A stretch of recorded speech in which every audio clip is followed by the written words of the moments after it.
Alors ce matin pour Jok Job bëri ngeen ci bëgg ñu yónnee seen ay CV comment faire?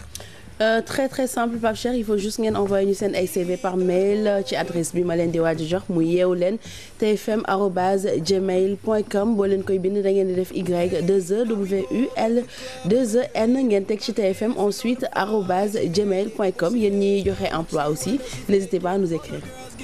Voilà ki nga xamante ni moom la ñuy njëkk a lire CV am mu ngi tudd Oumar Camara dernier diplôme étudiant en 4e année en gestion des ressources humaines expérience professionnelle stage dans le département commercial de la Sonatel de Saint-Louis comme agent de terrain pour le lancement de Orange Money. Vous pouvez le contacter par téléphone au 77 209 09 70 ou par mail à benomar89collé@hotmail.fr. Deuxième CV bi ki ko moom mu ngi tudd Ndeye Fatou Diagne. Son dernier diplôme c'est une licence 3 en commerce et affaires internationales. Pour ses expériences professionnelles, elle a effectué un stage à Image Prod Sénégal Dakar. Pour la contacter, vous pouvez l'appeler au 77 437 19 97, sinon par mail à ndatou66@yahoo.fr. beneen CV bi kii ko moom mu ngi tudd Momar Silla Dieng. Alors Momar Silla Dieng dernier diplôme 2011-2014 Université Gaston Berger de Saint-Louis, thèse en économie en cours, expérience professionnelle chargé de travaux dirigés à l'Université Gaston Berger de Saint-Louis. Des travaux dirigés de microéconomie en licence économie, stage à Africa Rice Sénégal, études de terrain, enquête auprès des riziculteurs, groupement de producteurs et de vendeurs de la vallée du fleuve du Sénégal, assistant comptable et administratif, comptabilité de petite caisse. Alors, si vous avez besoin de lui, Momar Silla Dieng s'appelle-t-il, vous pouvez le contacter par téléphone au 77 931 29 27 ou par mail mdsilla22collé@yahoo.fr. Pape Cheikh ex dafa toogoon ci plateau bi di ut bon boo xamante ne dafa mën lire français. mën bind français tu vois. Donc dafa am ku ñu envoyé message. Elle dit bonjour Yeewu Leen, je suis intéressée par votre offre d'emploi en qualité de ménagère. Je sais lire, écrire, m'exprime bien en français. J'ose espérer que mon annonce passera au niveau de votre émission. Ah oui. Et que je pourrai également décrocher ce travail. Elle s'appelle Rokéa. Envoie ta photo d'abord.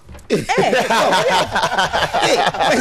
veux juste savoir commenter. Envoyez juste la photo d'abord. Je suis pas d'accord.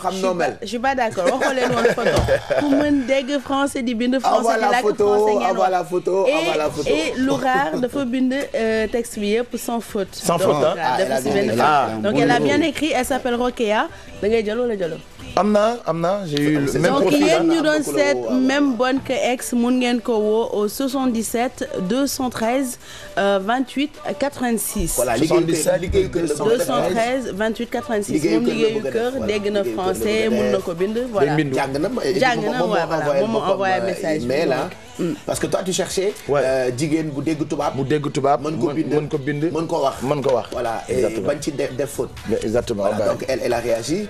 Donc si toutefois mais malheureusement peut-être que moom jot na am bonne bi mu bëggoon semaine dernière voilà ñëw naa fu mu toggal ma yaasa bu baax waaw yaasa bu baax ak mën a togg mën ngeen invité waa plateau. mais c'est une cuisineuse c'est une vraie cuisineuse cordon bleu cuisine bien.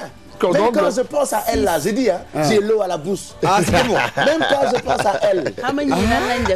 C'est une vraie cuisineuse. Pour les enfants, on dit pas cuisineuse ne le dites pas. Tonton, il est un peu nul il faut pas dire ça. On dit pas cuisineuse, voilà. C'est les grandes personnes qui ont le droit de dire cuisineuse, mais pas les enfants à l'école. Voilà. Pas les enfants. Pas les enfants. Il faut pas les enfants. Waaye doo leen wax lu ñuy wax à l'école. À l'école, on dit c'est une bonne cuisinière ou ou elle est cordon bleu. Voilà, vous pouvez dire cordon bleu. Cordon bleu, on dit ça aux gens ou aux personnes qui sont taqées ou qui cuisinent bien. Voilà, qui sont bien en cuisine. ñooñu la ñuy wax cordon bleu. Ah, ça c'est pour les enfants.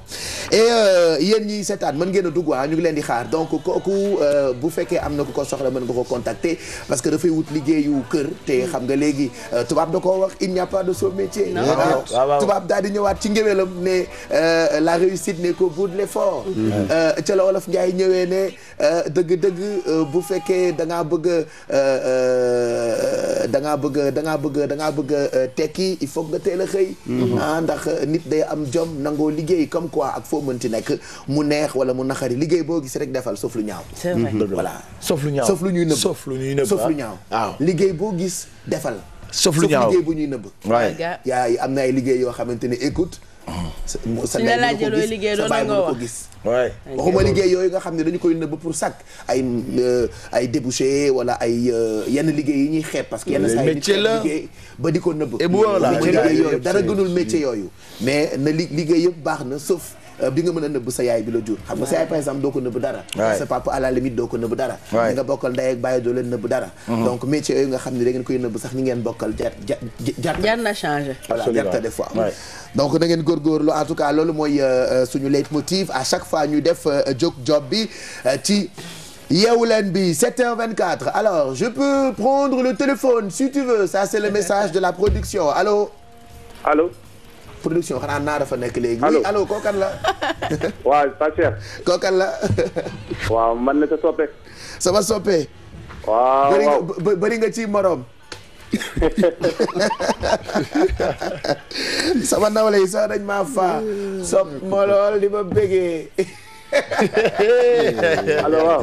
allez noo tudd ak fan ngay wootee. man maa ngi dëkk Tëngéej maa ngi tudd Baara. fan ci Tëngéej nga dëkk. Médine. Médine nga dëkk.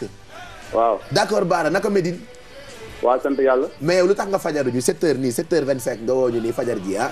waaw non xam nga rek fan yëpp maa ngi bëggoon dugg mais xam nga rek tey daal la ko yàlla dogal. lu waraloon sa woote lu waral woote bi.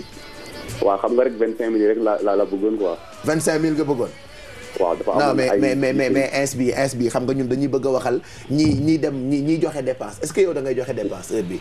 yow tamit man may borom kër di joxe dépense ay dama sa ci nag daa yow. waaye am na ñoo xam ne bu ñu xëyee du ñu joxe dépense en classe petit gi. xanaa sa classe ñoom ex bi wala. waaw non ex day joxe. ex day joxe. ex même si madame n'est pas à la maison elle donne de l'argent à la bonne parce que des gens comme moi viennent faire du xaaraan tous les jours. maa ngi koy nuyu de Papa Saay sax.